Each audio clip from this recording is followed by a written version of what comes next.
दोस्तों, आप सभी का स्वागत आपके अपने YouTube channel RNS education news में। दोस्तों, इस वीडियो में बात करने वाले हैं राजस्थान कर्मचारी चयन बोर्ड जूनियर अकाउंटेंट भर्ती के वेरिफिकेशन के लिए डिटेल स्क्रूटनी फॉर्म आज से भरना शुरू हो गई, यानी कि 16 अगस्त से, और 22 तारीख तक आप लोग डिटेल स्क्रूटनी जो फॉर्म है वो भर सकेंगे। तो दोस्तों, डिटेल स्क्रूटनी फॉर्म का एक पार्ट है अटेस्टेशन फॉर्म। बहुत सिंपल सी बात है, ठीक है ना, आसान भाषा में आप लोग इसे समझा देंगे आप लोगों को, आप लोग भर भी सकेंगे। दोस्तों, ये फार्म क्या है, इसका प्रिंट आउट आप लोगों को लेना होगा। फिर इसे प्रिंट आउट लेकर के इसे आपको अपने स्वयं के हैंड राइटिंग से भरना होगा, ठीक है। और इसको भरने के बाद जो है ये फिर अपलोड होगा आप लोगों के डिटेल स्क्रूटनी फॉर्म में, ठीक है। तो ये पहली बात तो ये है, ये अपलोड होगा डिटेल स्क्रूटनी फॉर्म का, ये एक पार्ट है, सबसे अंत वाला जो पार्ट है। फिर ये अपलोड होगा जहाँ पे आप लोग 10वीं 12वीं की मार्कशीट अपलोड करोगे, वहीं पे इनका एक स्थान है पहले से, वहाँ पर ये अपलोड होगा, ठीक है साथियों। अब ये डिटेल स्क्रूटनी जो फॉर्म है जूनियर अकाउंटेंट भर्ती के लिए कैसे भरा जाएगा, और इसके साथ CHO जो अभ्यर्थी हैं और ANM वाले जो अभ्यर्थी हैं वो भी इस वीडियो को देख लें, क्योंकि आपके लिए भी ये ज़रूरी होगा डिटेल स्क्रूटनी जो फॉर्म है वो। तो उसमें अटेस्टेशन फॉर्म, अब आप तीनों ही भर्तियों के अभ्यर्थी देख लो। बेसिकली ये वीडियो है जूनियर अकाउंटेंट, क्योंकि उनके आज से शुरू हो रहे हैं, CHO ANM के 5 तारीख बाद से होने, तो उनके लिए अभी काफ़ी टाइमिंग है। लेकिन जूनियर अकाउंटेंट वाले अभ्यर्थी ध्यान दें, इस वीडियो को बड़े गौर से देखें और आप लोग ईजी वे में भर पाएंगे। यहाँ पर दोस्तों सबसे पहले अटेस्टेशन जो फॉर्म है ये बड़े अक्षरों में भरा जाएगा, कैपिटल लेटर्स में। पहली बात, कैपिटल लेटर्स होंगे सारे, ठीक है, कैपिटल लेटर्स होंगे और ब्लॉक लेटर्स में भरा जाएगा, यानी कि बड़े अक्षरों में भरा जाएगा। आप लोग अंग्रेजी में इसको भरना है। किस में भरना है? अंग्रेजी में भरना है। यहाँ पर आप लोग एक अपनी फ़ोटो लगाएंगे पासपोर्ट साइज़ की, जो फॉर्मों में लगाते हैं P4 साइज़ की। अब जो फ़ोटो लगाएंगे उस पर साइन इस तरीके से हो, तिरछे, ठीक है, ताकि आधा आपका जो साइन है इस कागज़ पर आए, आधा आपका फ़ोटो पे है, ठीक है। पहली बात ये हो गई, बड़े अक्षरों में भरना है। इसके अलावा फ़ोटो पासपोर्ट साइज़ की लेनी है, फ़ोटो पे क्रॉस साइन करने हैं, ताकि आधा जो साइन है आपका सिग्नेचर फ़ोटो पे आ जाए, आधा कागज़ पे हो। उसके बाद दोस्तों यहाँ पर आप लोगों को भरना है, सबसे पहले नेम भरना है। आपका नाम भर सकते हैं, सरनेम कोई है तो वो भर सकते हैं, जैसे अजीत कुमार यादव। अब इसमें 3 चीज़ें हो गई, तो अजीत कुमार वहाँ पर लिख दिया, सरनेम यादव हो गया ऐसे।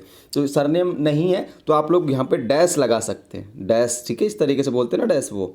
उसके बाद दोस्तों यहाँ पर रोल नंबर आप लोगों को भरने, आप लोगों के प्रवेश पत्र में होंगे। मेरिट नंबर नहीं है तो इसके लो आप लोग छोड़ सकते हैं खाली, ठीक है, डैश दे करके ऐसे। अब उसके बाद आप लोगों को प्रेजेंट एड्रेस भरना है, आप लोगों का वर्तमान पता। उसके बाद होम एड्रेस, यदि ये दोनों चेंज है, यानी कि प्रेजेंट में आप लोग कहीं और रह रहे हो और होम एड्रेस आपका अलग है, तो आप लोग वो जो है ना वो भर सकते हो। यहाँ पर आप जो भी है, तहसील, जिला, डिस्ट्रिक्ट, पिन कोड, नंबर, ये वगैरह वगैरह, यहाँ पे ये 2 और 3 में ये भरना। उसके बाद दोस्तों आता है 4 नंबर का point, particular of places where you have resided for more than 1 year during the preceding 5 year. दोस्तों इसका तात्पर्य ये है कि पिछले 5 साल में, यानी कि लास्ट 5 साल में आप लोग 1 साल से ज़्यादा कहाँ पर रहे, ठीक है। जैसे हो सकता है मान लो आप लोगों ने जूनियर अकाउंटेंट की तैयारी किया हो, 1 साल 1.5 साल आप लोग जयपुर रहे हों, जोधपुर रहे हो, कहीं पे भी रहे हों, तो जहाँ पे आप लोग रहे हैं ना वो भर दो। अगर आप लोग पिछले 5 सालों में घर पे रह के तैयारी की तो यहाँ पर आप लोग होम का एड्रेस दे सकते हो, ठीक है, कब से कब तक, पिछले 5 सालों के बारे में। और फिर उसके बाद इन्होंने पूछा है कि 1 साल से ज़्यादा कहाँ रहे, तो यहाँ पर अगर आप लोग घर पे रहे तो घर का भर सकते हैं, ठीक है दोस्तों। या फिर अगर आप लोग घर पे रहे तो NA लिख करके भी कर सकते हैं। इसमें बताया गया है कि रेजिडेंशियल एड्रेस, पिछले 5 साल में आप लोग 1 साल से ज़्यादा कहाँ पर रहे थे वो यहाँ पर भरना है साथियों, ठीक है। उसके बाद आप लोगों को फादर्स के डिटेल्स भरनी है। इसमें आप लोगों को आपके पिताजी का नाम, उनका एड्रेस, उनका परमानेंट एड्रेस, ठीक है, उनका प्रोफेशन, उनका व्यवसाय क्या है। मेहनत मजदूरी है तो मेहनत मजदूरी लिख देंगे, भाई कोई जॉब में है तो जॉब भर सकते हैं, ठीक है। In service give designation and official address, यदि गवर्नमेंट जॉब में आपके पिताजी, तो वहाँ पर उनकी पोस्ट का नाम लिखना है, उनके विभाग का नाम लिखना है, और वो कहाँ पर उनका ऑफिशियल एड्रेस है वो लिखना है, इस वाले कॉलम में, ई वाले में, ठीक है। यहाँ पर आपका पिताजी का नाम, यहाँ पर उनका प्रेजेंट पोस्टल एड्रेस, उसके बाद परमानेंट होम एड्रेस, उसके बाद उनका प्रोफेशन, व्यवसाय क्या है, और उसके बाद अगर वो गवर्नमेंट जॉब में हैं तो यहाँ पर भर सकते हैं आप लोग क्या, उनकी पोस्ट, उनका पोस्ट का पदनाम, और उनका ऑफिशियल एड्रेस। जो चीज़ें अवेलेबल नहीं हैं, जो आपके साथ नहीं है, वहाँ NA लिख सकते हैं, ठीक है, NA, ठीक है साथियों। जिनके पिताजी जॉब में नहीं है वो यहाँ पर NA लिख सकते हैं। यहाँ पर आप लोग लिख सकते हैं क्या, जैसे मजदूरी कर रहे हैं, कृषि कर रहे हैं, है ना, वो वाले। अब उसके बाद दोस्तों नेशनलिटी ऑफ, अब आप यहाँ से पूछा जा रहा है कि नेशनलिटी ऑफ यानी कि राष्ट्रीयता सबकी भारतीय है। अब देखिए फादर मदर, उसके बाद हस्बैंड वाइफ। अब दोस्तों जो अनमैरिड होंगे वो तो यहाँ पर फादर मदर की पर टिक करना है, राइट का क्या करना है, राइट का टिक करना है। अब आप लोग शादीशुदा हैं और हस्बैंड हैं, ठीक है, तो आप लोग अपनी वाइफ की उसके आगे लिख देंगे, ठीक है। नेशनलिटी, भाई आपकी वाइफ की नेशनलिटी भी तो बतानी पड़ेगी अगर आप लोग शादीशुदा हैं। इसी तरीके से कोई वाइफ है तो वो अपने हस्बैंड की बताएगी कि वो इंडियन है या भाई और कोई है। तो यहाँ पर जो भी आप लोगों पे लागू है वो आप लोग यहाँ पर भर सकते हैं। इंडियन, देखिए माता पिता में दोनों की इंडियन आ जाएगी।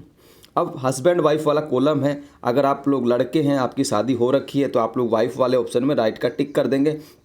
जहाँ पे यानी कि आप लोग अनमैरिड हैं तो भाई ना हस्बैंड ना वाइफ है तो NA लिख देंगे दोनों जगह पे। कहाँ पे लिख देंगे, हस्बैंड और वाइफ के सामने यहाँ पर NA लिख देंगे, बाकी पे राइट का चिन्ह, माता पिता वाले पे राइट का चिन्ह आप लोग कर देना। उसके बाद दोस्तों यहाँ पर इन्होंने पूछा है palace of birth with name of district and state. यहाँ पर इन्होंने पूछा है जन्म का स्थान, किसका पूछा है, हस्बैंड वाइफ का। यदि आप लोग हस्बैंड हैं तो अपनी वाइफ का जन्म स्थान भर दो, कहाँ पे उनका जन्म हुआ। यदि आप लोग वाइफ हैं तो अपने हस्बैंड का जन्म स्थान भर दो, कहाँ पे हुआ, किस ज़िले में हुआ, किस स्टेट में हुआ, ठीक है, जहाँ पे भी हुआ यहाँ पे भरना है, ठीक है। ये सिर्फ लागू है उन लोगों पे जो मैरिड हैं। भाई हस्बैंड भर रहा है तो वाइफ का जन्म स्थान बता देगा, और वाइफ भर रही है तो हस्बैंड का जन्म स्थान यहाँ पर लिख देगी, ठीक है, लिख दोगे आराम से, बड़े इजी वे में। अगला कॉलम आ रहा है दोस्तों डेट ऑफ बर्थ, आप लोगों का जन्म तिथि क्या, वो भर दो यहाँ पे, जन्म तिथि कौन सा महीना, कौन सा साल, कौन सा दिन।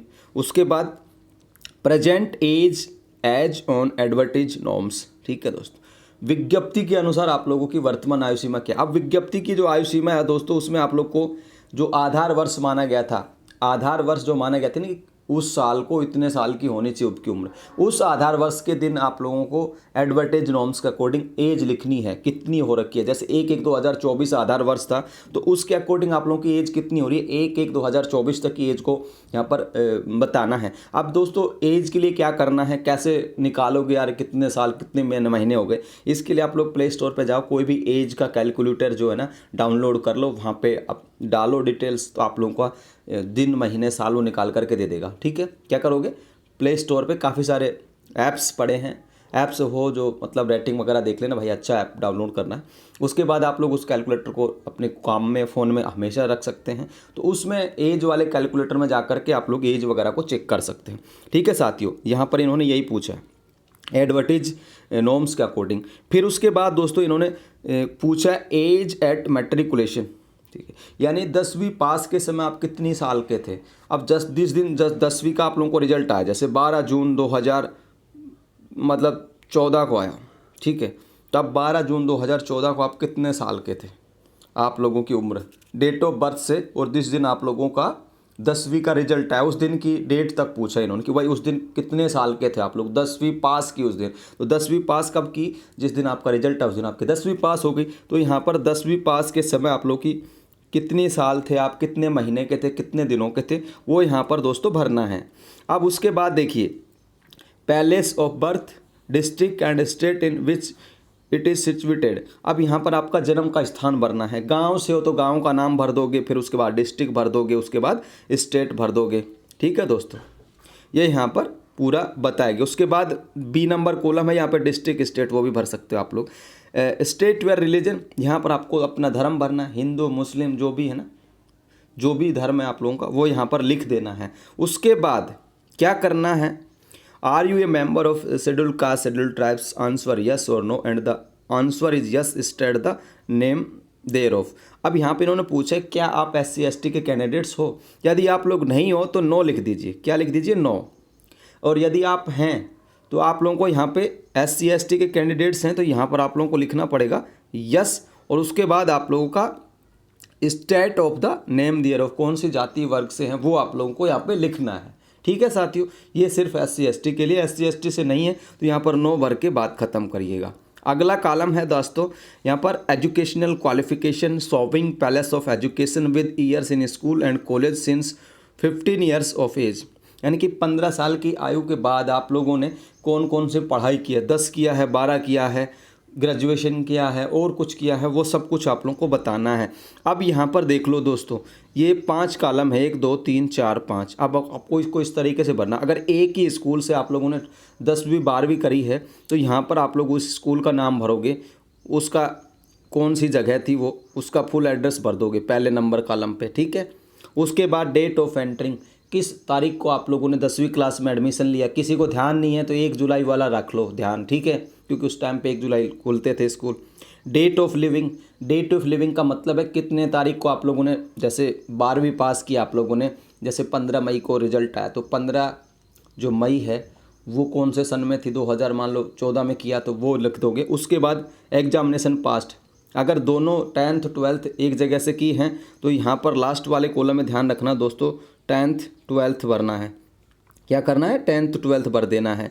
अगर आप लोगों ने अलग अलग स्कूलों से 10वीं 12वीं की तो फिर यहाँ पर पहले कॉलम में 10वीं का भर दीजिए कौन सी स्कूल थी, फिर दूसरे कॉलम में भर दीजिए 10वीं की कौन सा स्कूल था, कब एडमिशन लिया, कब आपको उसका रिजल्ट आया, फिर उसके बाद एग्जामिनेशन पास्ट 10th 12th, उसके बाद एग्जामिनेशन पास्ट यहाँ पर भर दोगे ग्रेजुएशन, ठीक है। ग्रेजुएशन का 3 सालों का एक साथ लेना है, ठीक है भाई, ग्रेजुएशन और 3 सालों का एक साथ लेना है। इसके अलावा और जो जूनियर अकाउंटेंट के लिए योग्यता मांगी गई थी मान लो वो रखते हैं आप लोग, तो वो आप लोग उसमें दर्शा सकते हो। मतलब 15 साल के बाद आप लोगों ने जो पढ़ाई किया ना उसके बारे में है, कौन से स्कूल से की, कब एडमिशन लिया, कब उसका रिजल्ट आया और कौन सा पास किया, ये है सिंपल सा। लास्ट वाले कॉलम में जो पास किया उसके बारे में लिखना है, जैसे 10th किया 10th, 12th किया 12th, इस वाले कॉलम में एग्जामिनेशन पास्ट में, ठीक है साथियों। उसके साथ आप चाहें तो ईयर भी लिख सकते हैं, कौन सी ईयर में, क्योंकि ईयर यहाँ पे भी आ रहा है। अब ये सारा हो गया दोस्तों। अब यहाँ पे इन्होंने कहा है 11 नंबर पे, ये सिर्फ उनके लिए साथियों जो पहले से काम कर रहे हैं, गवर्नमेंट जॉब में हैं और एनओसी जो रिगार्डिंग है दोस्तों, ठीक है। तो ये जिसको भरना है जो पहले से जॉब में थे, ठीक है, जो पहले से जॉब में थे उनके रिगार्डिंग है। प्राइवेट जॉब कर रहे थे तो कोई नहीं भरना, ठीक है, NA लिख सकते हैं आप लोग, ठीक है। यदि आप लोगों को लागू नहीं है तो यहाँ पे NA लिख सकते हैं, ठीक है साथियों। उसके बाद देखिए यहाँ पर इन्होंने बताया है you have ever been convicted by a court और एनी ऑफिसर। तो यहाँ पर इन्होंने कहा भाई आप किसी कोर्ट के द्वारा अपराधी ठहराए गए हैं या किसी अधिकारी के द्वारा, ये तो अगर यस, यदि हाँ आप ठहराए गए हैं तो उस डिटेल्स केस के बारे में डिटेल्स भरनी है, और यदि नहीं ठहराए गए हैं तो फिर यहाँ पर NA, क्या NA या नो भी भर सकते हो, ठीक है। उसके बाद देखिए सबसे नंबर 13 पे ये है name of 2 responsible persons of your locality और 2 references to whom you are known. अब 2 आदमियों के यहाँ पे नाम देने हैं भाई, ठीक है, 2 आदमी जो आप लोगों को जानते हो लोकेलिटी में, ठीक है, किसी का भी दे सकते हो आप लोग, तो उनका नाम भरना है, ठीक है दोस्तों, जो आप लोगों के जानते हो। अब ऐसा ना हो कभी, ये पता है क्या दोस्तों, ये दरअसल ये जॉब लगने के बाद जो पुलिस वेरिफिकेशन है ना उस तरीके का फॉर्म है ये, कि वो आप लोगों के आए और वो देखे। देखिए आप लोगों में दिखाऊं, यहाँ पे लिखा भी होगा, ठीक है दोस्तों, यहाँ पे लिखा भी होगा this format will be used for verification bye police department, ठीक है। ये है बेसिकली, इसमें कोई इसमें ये आपको सारी डिटेल्स उनको मिल जाएंगी और वो इससे आप लोगों का चेक कर लेंगे।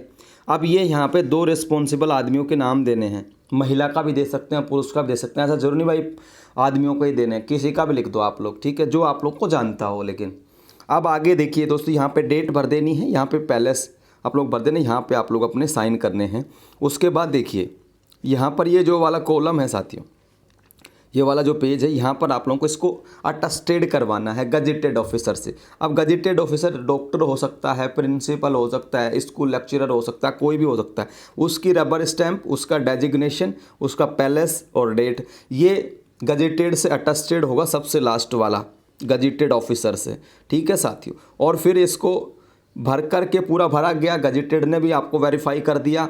उसके बाद इसको अपलोड करना होगा डिटेल स्क्रूटनी फॉर्म में। एक बार पुनः दोबारा से बता देता हूँ, विद इन 1 मिनट यहाँ पर फ़ोटो आएगी, पासपोर्ट साइज, सिग्नेचर क्रॉस में होंगे, नेम भरना है, सरनेम भरना है, रोल नंबर भरना है। मेरिट नहीं है तो NA भर सकते हैं, फिर डैश दे सकते हैं। अगले कॉलम में आप लोगों का प्रेजेंट एड्रेस आएगा, उसके बाद होम एड्रेस आएगा, ये भर सकते हैं। उसके बाद आप लोगों का आएगा दोस्तों पिछले 5 साल, और उसमें 1 साल से ज़्यादा आप लोग कहाँ पर रहे।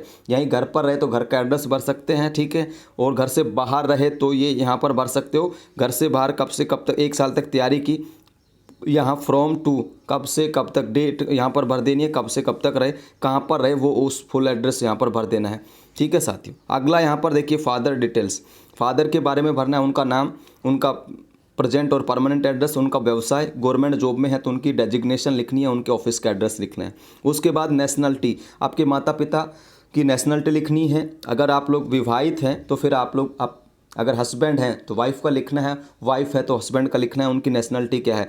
जो नेशनलिटी मान लो अनमेरिड हैं आप लोग तो माता पिता ही हैं आपके, हस्बैंड वाइफ तो है नहीं, तो यहाँ पर हस्बैंड वाइफ के सामने NA नॉट अवेलेबल, ठीक है। उसके बाद palace of birth with name of district and state, यहाँ पर आप लोगों को भरना है दोस्तों पैलेस ऑफ बर्थ, आपके हस्बैंड और वाइफ का जन्म कहाँ पे हुआ। अनमैरिड हैं तो NA लिखना है, यहाँ पे अनमैरिड हैं तो NA लिखना है। मैरिड है, हस्बैंड है तो वाइफ का जन्म स्थान कहाँ पे हुआ वो भर देना है, और वाइफ है तो हस्बैंड का भर देना है कि उनका जन्म स्थान जिला कौन सा है। उसके बाद 7 नंबर पे डेट ऑफ बर्थ आप लोगों की भरनी है। Present age as advertise norms, जो आप लोगों की विज्ञप्ति है जूनियर अकाउंटेंट की या CHO की या फिर ANM की, उसके अकॉर्डिंग आप लोगों की एज कितनी थी। ध्यान रखें एज का जो आधार वर्ष माना गया था 1/1/2024, उसके अकॉर्डिंग भरना है, ठीक है, कि कौन सा आधार वर्ष था उस तक की एज भरनी। उसके बाद आप लोगों को 10वीं की एज भरनी है कि 10वीं का रिजल्ट जिस दिन आया था, पास कर लिए थे, उस दिन आप लोगों की एज कितनी थी। उसके बाद दोस्तों आप लोगों को पैलेस ऑफ बर्थ भरना, आपके जन्म स्थान का जगह भरनी है, कौन से डिस्ट्रिक्ट में पैदा हुई है, कौन सी जगह पे हुई है, कौन से स्टेट में, ठीक है दोस्तों। यहाँ पर स्टेट योर रिलीजन, 9 नंबर में आप लोगों को अपना धर्म भरना है।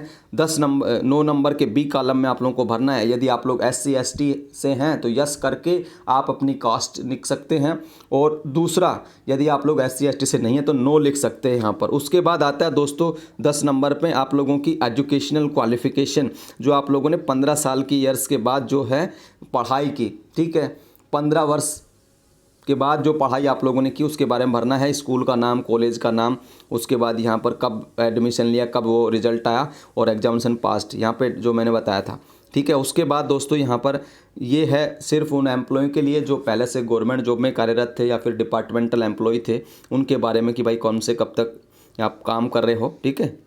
12 नंबर पे है दोस्तों आप लोग यदि कोर्ट के द्वारा कदाचार अपराधी घोषित किए गए हैं, यानी कि पुलिस केस वगैरह से रिलेटेड है, अगर केस वैस हो रखा है तो यहाँ पर भर देना दोस्तों, छुपाना नहीं है, ठीक है, छुपाना बिल्कुल भी नहीं है। यदि आप लोगों पे केस हो रखा है, ठीक है, बरी हो गए तो कोई दिक्कत नहीं है, ठीक है।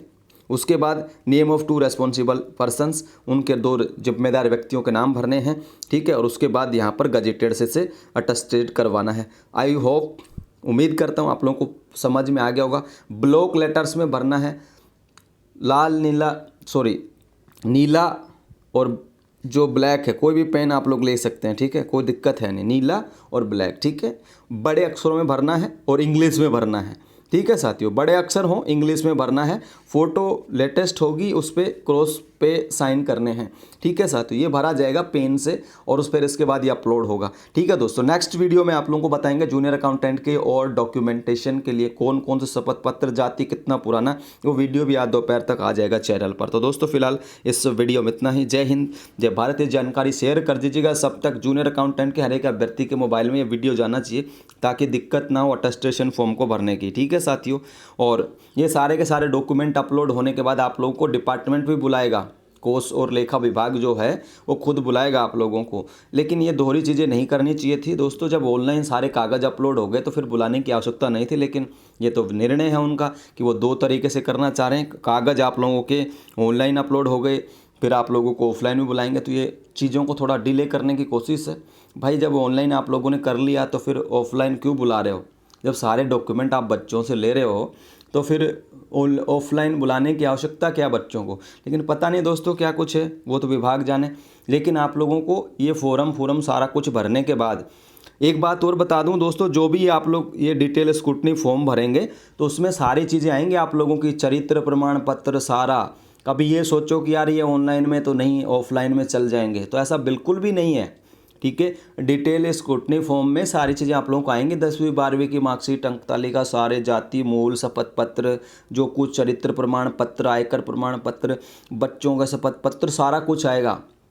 ठीक है, समझे मेरी बात को। तो इसलिए सारे कागज़ तैयार कर लो, ये ना सोचो कि यार ये ऑफलाइन में देख लेंगे, नहीं, क्योंकि ये डिटेल स्क्रूटनी फॉर्म तभी कंप्लीट होगा आप लोगों का। ठीक है, डिटेल स्क्रूटनी फॉर्म तभी कंप्लीट होगा जब सारे डिटेल्स को आप लोग भर देंगे, सारे डॉक्यूमेंटेशन को आप लोग अपलोड कर देंगे। ठीक है साथियों, तो ये जानकारी था फिलहाल के लिए इस वीडियो में इतना ही। जय हिंद, जय भारत। आप हमारे टेलीग्राम चैनल को ज्वाइन कर सकते हो, लिंक डिस्क्रिप्शन में, वहाँ से भी इन्फॉर्मेशन प्राप्त हो जाएगी आपको, शपथ पत्र वगैरह की जो कुछ होगा वो। ठीक है, जय हिंद, जय भारत।